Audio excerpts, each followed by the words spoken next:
7:11. El economista Mauricio Pozo es suficientemente conocido y reconocido como para que yo abunde en introducciones. Solamente le agradezco su presencia y le doy la bienvenida, señor ministro. Y usted entenderá que deba comenzar por un tema que tiene que ver con la vacunación y su área.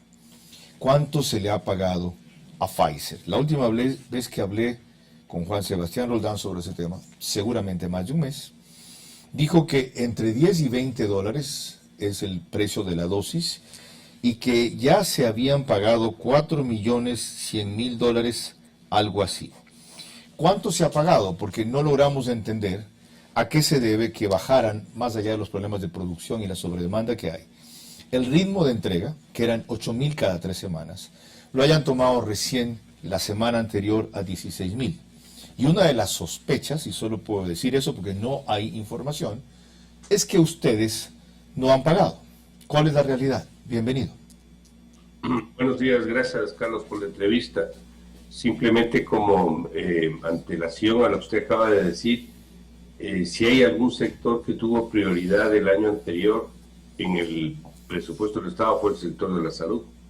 El sector más atendido, el sector donde más recursos se le entregó por obvias razones, así que no ha habido ningún tipo de reducción y hemos entregado todo lo que ha sido necesario para poder manejar la pandemia de la mejor forma. Vino el problema de la pandemia, a final de año se supo ya, o a mediados del asunto de la vacuna, y se asignaron fondos para una primera operación que tenía el apoyo de la CAF y que estaba sustentado en una primera entrega de 20 millones de dólares para el proceso de importación. Entonces, todo lo que se entiende es que tiene que irse produciendo y conforme se va produciendo, se va pagando. Es decir, hay un monto inicial pagado, hay un monto asignado y tendrá que verse hacia adelante. El gran problema de esto, y sin meterme en un campo que no es el mío, es que los precios de las vacunas, hasta donde entiendo, tienen un rango enorme. Fluctúan por alguna razón que no le tengo yo al menos claro, fluctúan entre 4 y 30 dólares. Entonces, es impredecible decir cuánto mismo vamos a gastar y en qué tiempo, porque además hubo un incumplimiento por parte del proveedor, en este caso Pfizer, que en una primera etapa iba a entregar 85.000 vacunas y terminó entregando el 10%. No un problema con Ecuador, un problema con la gran mayoría de países. Y en ese proceso están. Así que dependiendo a qué precio vayan comprando, dependiendo con qué frecuencia y en qué monto vayan entregando, se irán requiriendo los recursos del presupuesto que están debidamente separados y asignados para ello. Ya, usted me acaba de decir, hay un monto inicial ya pagado. ¿Cuál es? Está asignado. Perdón. Usted me distinguió dos cosas. Usted me dijo, hay un monto inicial ya pagado y hay un monto asignado. ¿Cuál es el monto inicial ya pagado?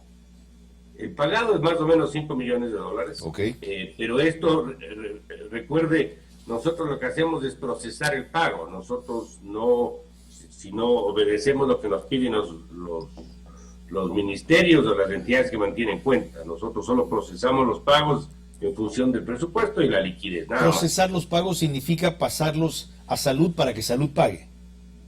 Procesar los pagos quiere decir que salud nos solicite el pago, nosotros verificamos que esté presupuestado el requerimiento, que haya la liquidez, inmediatamente pagamos. Okay. Ese es el rol nuestro. Ya, hay 5 millones más o menos que se han pagado. ¿Cuál es el monto asignado? ¿20 millones, como usted me dijo? Sí, así es, en una primera etapa, pero lo que le quiero decir es que esto puede ir subiendo dependiendo de cómo va a producirse la entrega, el monto de cada vacuna. Y de las variaciones de precio, que usted me acaba de explicar, van entre 4 y 30 dólares. Va a ir variando, entonces es imposible decirle cuánto mismo va a costar y en qué montos y en qué fechas. Eso todavía no sabemos. Ya, eso significa otra cosa. ¿Se firmó un contrato equivocado o se firmó un contrato aceptando esas variaciones de precio? No, primero yo no firmé el contrato. Yo sé que no lo firmó. Pero más allá de eso, lo que se hizo fue reservar el que nos entreguen las vacunas y para eso pedían un anticipo, pongámoslo así, para poder ser sujetos de la recepción de vacunas. Eso es lo que se hizo. Repito, 5 millones más o menos se han pagado, 20 millones es el monto asignado. Pero usted recordará que el presidente habló a finales del año anterior, a principios de esto, de 150 millones de dólares una vez y de 200 millones de dólares otra vez. Entiendo que eso es a lo largo del año. ¿Esa cifra está presupuestada en verdad o la han reducido? No, todo eso está listo. Si usted me dice cuánto vamos a nosotros destinar al asunto de vacunas, la respuesta es todo lo que sea necesario. Okay.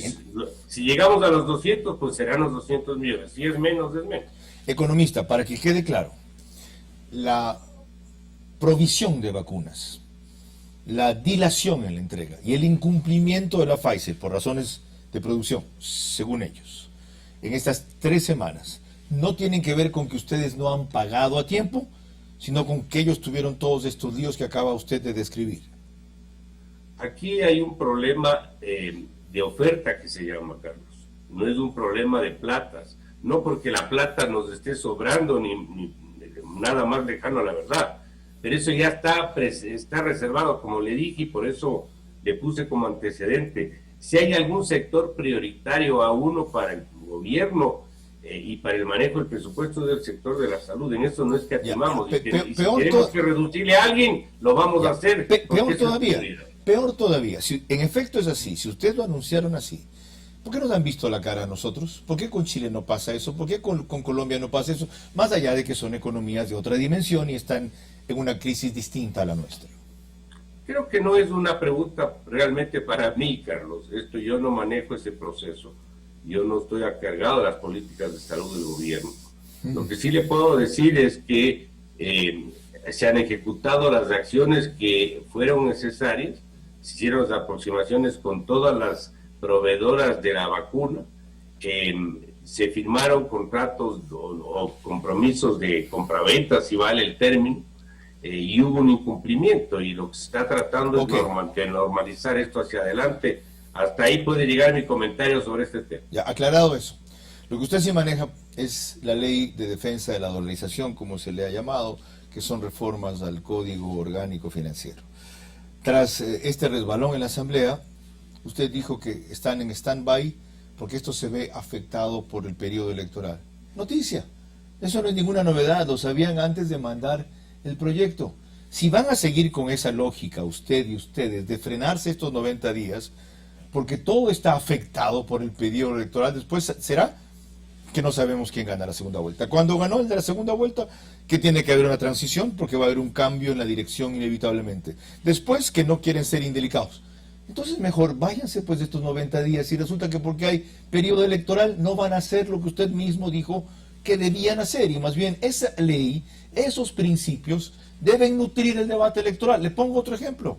La ley de extinción de dominio costó tanto sacarla, y en gran medida se la sacó por la presión de opinión pública. Ustedes tienen en esto respaldo, y ahora usted recula, como decimos en mi tierra. No es así, Carlos. Déjeme contarle un poquito cómo ha funcionado esto. El proyecto de ley de defensa a la dolarización estaba como un requisito que se estableció en el programa económico y también el acuerdo con el fondo. En una etapa inicial, cuando se firmó el acuerdo, se puso como fecha los primeros días de enero el envío de la ley, para que los primeros días de febrero, entregándose como económico urgente, pueda estar aprobada la misma. Sin embargo, cuando se acordó esto, cuando se firmó el acuerdo, era imposible anticipar que el CAL, que es esta comisión de la Asamblea que procesa los envíos de proyectos de ley, iba a tener 4 de sus 7 miembros en campaña electoral. Eso era imposible saber en ese momento. ¿Y qué es lo que pasa? Que con los 3 que quedan no podían tomar acción sobre una ley que se iba a enviar, entonces iba a quedar en el vacío. Y tampoco tenía suplentes que se principalicen. Entonces, ¿eso qué significó? Que tuvimos que mover la fecha hasta el momento en que se conforme nuevamente esta comisión, y eso debía esperar la primera vuelta electoral, y eso es lo que se hizo, porque no sacábamos nada enviando en un momento donde no había quien procese la ley. Es lo que ocurrió. Yolanda le quiere preguntar. Esa ley, si me permite completar la idea, fue sujeta, como reiterado en varias entrevistas, efectivamente a un tema político. y un tema electoral, que es una ley que va a privatizar el Banco Central y una serie de barbaridades. Entonces, ¿esto qué significó? Que estábamos en la preocupación de que, siendo una ley tan importante y que no vamos a dejar de lado la ley bajo ningún concepto, ¿cuál es el mejor momento para enviar la ley? Lo que usted menciona es correcto. En política no hay momentos óptimos. Hay que enviarlo cuando hay que enviarlo. Así es. Y para responder la pregunta, lo estamos enviando en estos días. Punto, Yolanda quiere hablar. No vamos a postergar nada, vamos a enviar y vamos a tratar de hacer todas las explicaciones del caso para que se entienda el objetivo de la misma. Eso es, así dirían en mi tierra. Ok, Yolanda le quiere preguntar más de eso, pero no quiero darle paso a ella sin que evacúe otra inquietud. No tengo la cita exacta a la mano. Pero usted le dijo la semana pasada de Coavisa, cuando hablaban del Banco Central, que de ahí el gobierno anterior se sacaron 7.000 millones y ya no se los han podido recuperar. 8.000. Y que no se los han podido recuperar. A ver. Que están perdidos. El banco, porque les devolvieron papeles. O sea, ¿y usted está solamente como notario de esta cuestión? ¿O va a ver si esto configura una estafa, un delito, una burla al Estado y van a iniciar un proceso, ya no de investigación, porque todo el mundo sabe quién lo hizo, sino de juicio a esta gente?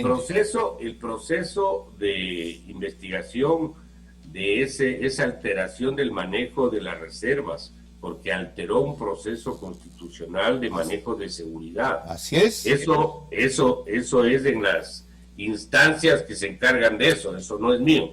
Lo que sí es mi responsabilidad es fortalecer y recuperar esas reservas. Eso está en el programa económico. La recuperación de las reservas es parte de las metas del programa a lo largo de los años. Y por esa razón es que en este momento tenemos un descalce tan grande que tiene que nuevamente recuperarse, que es parte de lo que está incluido en el proyecto. Ahora, mire. Y estamos en esa línea. Mire la gravedad de lo que usted dice. Le voy a poner el ejemplo distinto para que se entienda. Le robaron los huevos de oro a la gallina. Y usted viene a administrar el gallinero y dice, mi responsabilidad no es averiguar quiénes, ya se sabe, eso está en otras instancias. Yo lo que tengo que hacer es que la gallina vuelva a poner huevos de oro. O sea, al ladrón de su gallinero, ¿usted lo ignora? ¿Usted no va a activarse en el proceso, a averiguar cómo está, a exhortar? ¿Sabe si hay alguna acusación en este tema formalmente en la Fiscalía, una demanda? A ver, todo esto que le menciono está absolutamente documentado. Claro. Porque son transacciones donde se reemplazó billetes por papeles. Economista, pues no está judicializado. Ya, pero es que eso no es un tema del Ministerio de Economía. Ah, ¿no? ¿De quién es? No, de las instancias que hacen control de las operaciones públicas. ¿Quién? ¿La gerente de la Contraloría, de la Fiscalía. No, y ahora, usted quiere que haga temas de salud y ahora también temas de justicia. Ese no es mi rol. No he dicho eso. Bueno, pero es lo que se colige. No. Usted colige mal. Yo sobre salud le pregunté de fondos y me aclaró de fondos. En esto le pregunto de fondos que no han devuelto y me dice que no es responsabilidad suya. Nosotros estamos actuando de acuerdo a lo que tenemos que hacer. Mi compromiso es manejar la economía y es lo que estamos haciendo. ¿Quién debe hacer eso? ¿La gerente del Banco Central? No, eso tienen que hacer las instancias de control que manejan el seguimiento de los fondos públicos, la Contraloría, la Fiscalía, que tienen que ver si hubo un uso inadecuado de fondos, en este caso, acreditados en el Banco Central en reservas para prestar al gobierno y le devolvieron a cambio con papeles que tienen menos seguridad. No tienen que ver nada. Usted acaba de describir que sí hubo un uso inadecuado de fondos. Acaba de decir que rompieron una norma en la Constitución. Acaba de decir sacaron billetes y devolvieron papeles. Y ahorita usted dice que tienen que investigar si hubo. Pero ese uso inadecuado de fondos es un uso inadecuado para lo que debe ser un manejo de recursos de reservas internacionales. Lo que yo no puedo hacer como ministro es argumentar temas legales o constitucionales, porque ese no es un tema que me compete a mí. No me gusta meterme en ámbitos que no me corresponden. Gracias por aclararlo también. Yolanda prosigue la conversación con usted. Disculpa mi extensión, Yolanda, pero cogido el hilo es difícil soltar el carrete. sobre todo con el ministro Pozo. Estoy de acuerdo contigo, Carlos. Gracias. Ministro, qué gusto saludarlo. Esta urgencia para aprobar el proyecto de ley para la defensa de la dolarización, ¿es porque está en peligro esta divisa o porque simplemente es una exigencia de Fondo Monetario Internacional para recibir un nuevo crédito? Yolanda, buenos días. La ley estaba dentro del programa, pero más allá de eso es una necesidad del Ecuador. El país necesita acciones que permitan fortalecer la dolarización, entre otras razones, porque tiene más del 90% de respaldo de los ecuatorianos y ha dado resultados favorables. En ese sentido, esto es algo que va a ayudar porque es una de las patas de la mesa que maneja la liquidez. La dolarización tiene tres anclas, tres patas que son importantes. La plata que está depositada en el sistema financiero, es decir, bancos, cooperativas, esa es la una. La otra es los recursos, la plata que está en los bolsillos de las personas o en los colchones de las casas, que es la otra pata. Y la tercera es la plata que está depositada en el Banco Central. Si está precautelado los recursos en el sistema financiero, la obligación es que nosotros precautelemos los recursos que están en el Banco Central, que son las reservas internacionales, que no es plata del gobierno. Entonces, eso se lo hace para darle fortaleza, para defender el sistema cambiario. Eso no quiere decir que hoy día estemos con un peligro de la dolarización. El peligro es que volvamos a políticas populistas de uso de recursos que no corresponden o de un manejo dispendioso.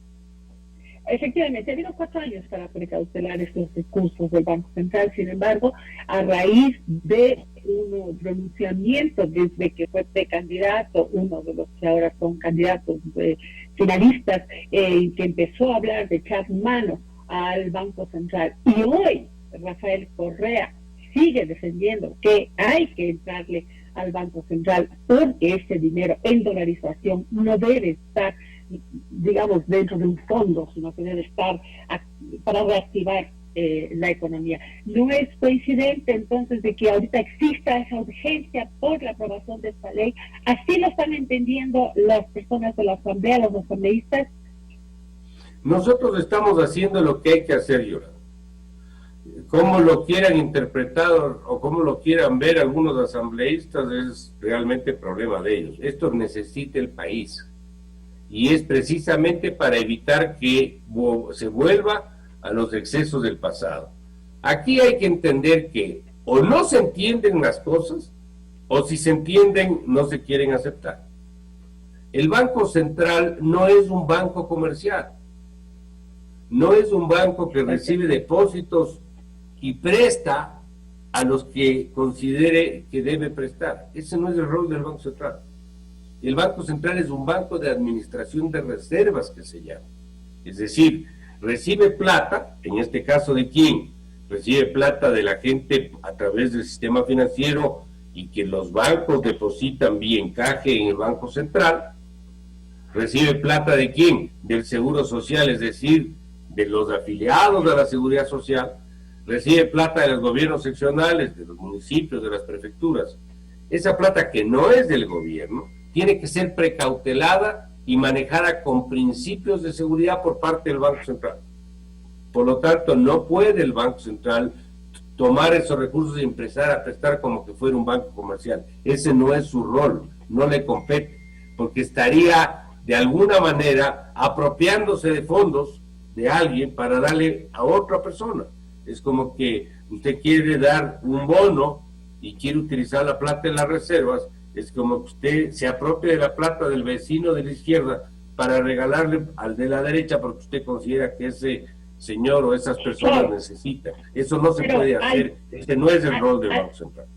Ok, al final del día, para justamente llenar ese vacío que queda de retirar aquellas reservas, esa es la parte que pondría en peligro la dolarización. Es ahí cuando se vería obligado un gobierno a cambiar la divisa porque tiene que empezar a llenar huecos.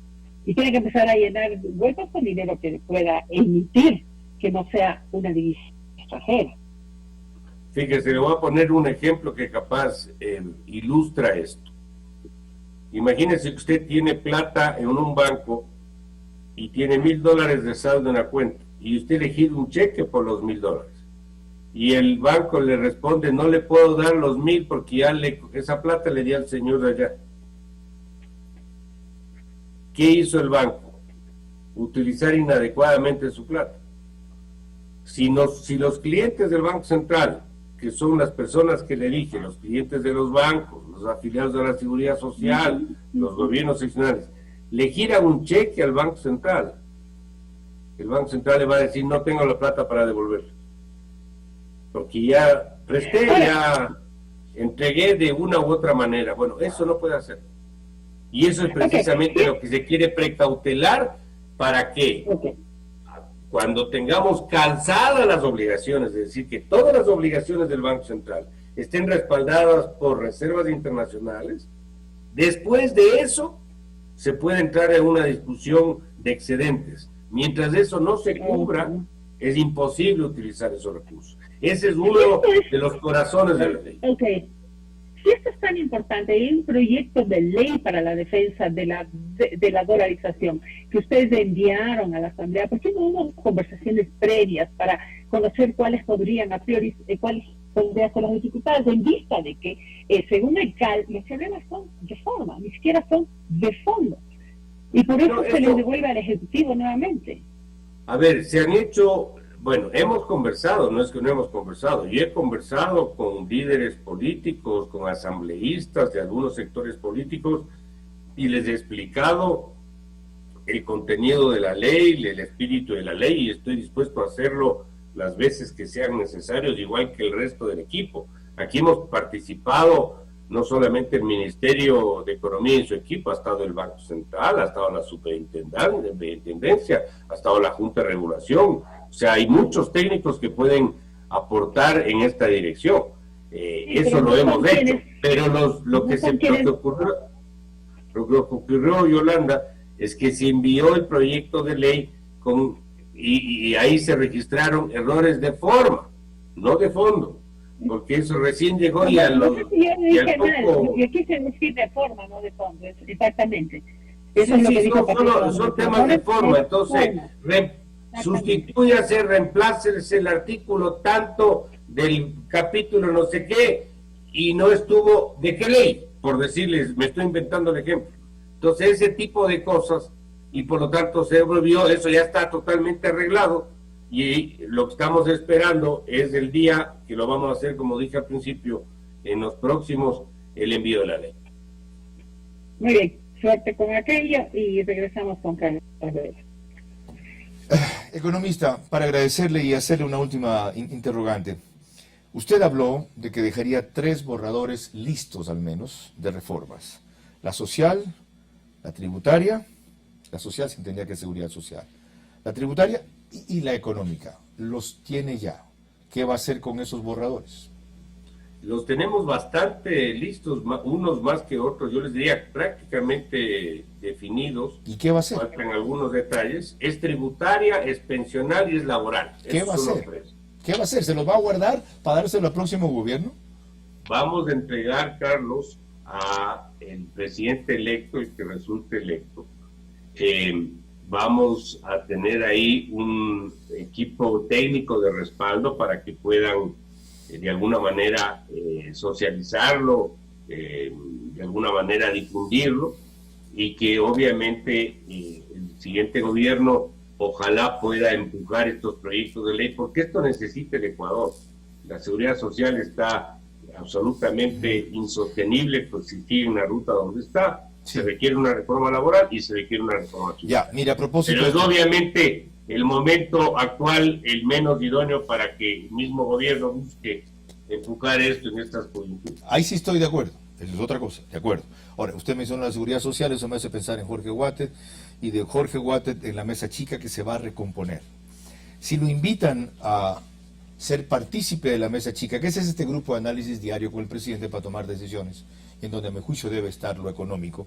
Y usted, yo estoy en la mesa chica, ya. Carlos, desde el primer día. Entonces está usted, la vicepresidenta, Guatet, Johanna Pesantes, Andrés Michelena, Caridad Vela y...